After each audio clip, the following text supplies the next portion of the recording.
안녕하십니까. 스마일 재활운동센터 실장 이왕성입니다. 오늘은 복근 운동에 대해서 알아보겠습니다. 환자분들 대부분은 복근이 많이 약해져 있다는 소리를 들어보셨을 텐데요.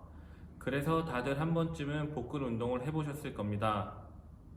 하지만 자신의 상태를 잘 파악하지 못하고 무리하게 복근 운동을 하다 보면 허리에는 무리가 많이 가서 허리 통증이 발생할 것이고, 복근에는 자극이 잘 들어가지 않아서 아무리 운동을 많이 해도 허리 통증은 점점 심해지고 복근이 좋아지는 느낌은 별로 없을 것입니다. 이번 시간에는 복근에 대한 검사 방법을 통해서 자신의 복근의 상태에 대해 정확히 알아보고 제대로 된 운동을 할 수 있는 시간을 가져보도록 하겠습니다. 먼저 복근에 대한 검사는 상복근과 하복근으로 나뉘는데요. 먼저 상복근에 대해서 알아보겠습니다.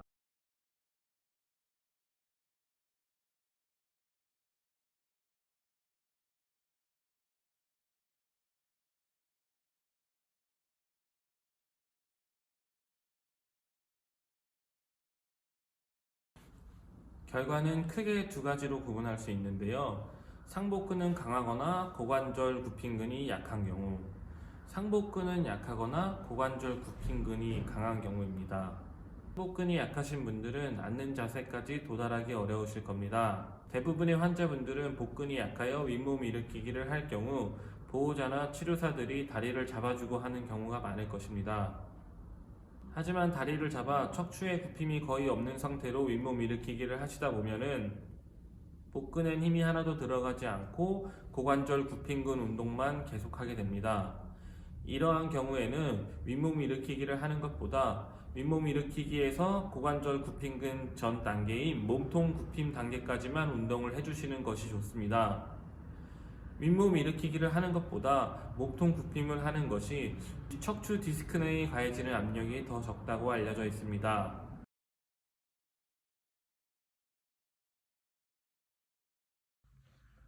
환자분 같은 경우는 상복근이 너무 약해서 처음부터 발을 잡아주지 않으면 윗몸 일으키기를 할 수 없습니다.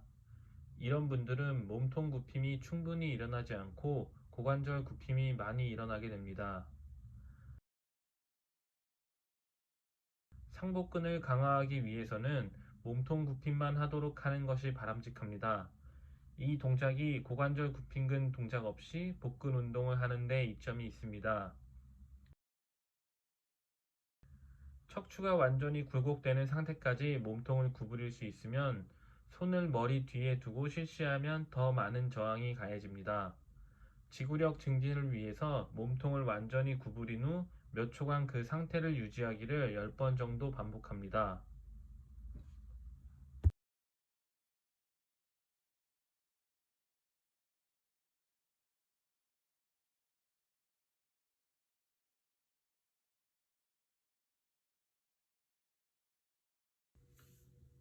수직 자세에서 양다리를 천천히 내리는 동안 매트의 허리를 어디까지 평평하게 유지할 수 있는지를 봅니다.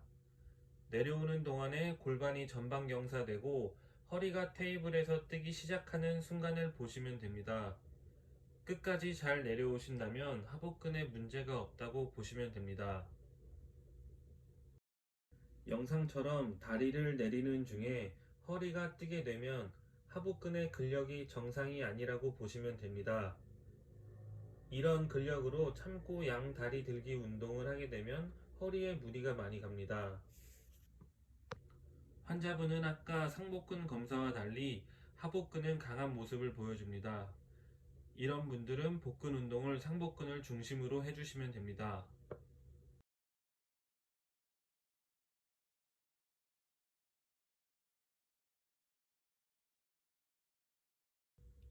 하복근 검사에서 중요하게 쓰이는 근육은 복직근과 외복사근입니다.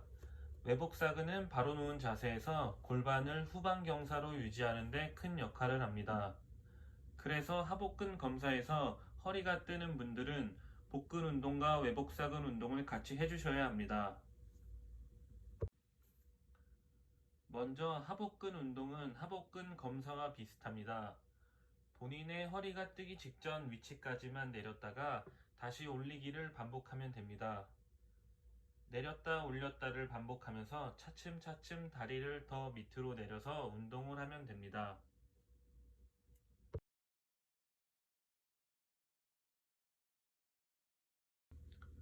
누워서 하는 외복사근 운동은 먼저 무릎을 구부리고 하복근을 끌어올려 매트에 허리가 평평하게 되도록 합니다. 허리가 뜨지 않도록 유지하면서 발꿈치를 매트를 따라 아래로 미끄러뜨립니다. 허리가 뜨지 않는 정도까지만 다리를 펴면 됩니다. 그리고 다시 무릎을 구부린 뒤 한쪽 발씩 펴고 접습니다. 다리를 내리고 올리는 동안 숨을 3번 정도 마시고 뱉고 하신다고 생각하시면 됩니다.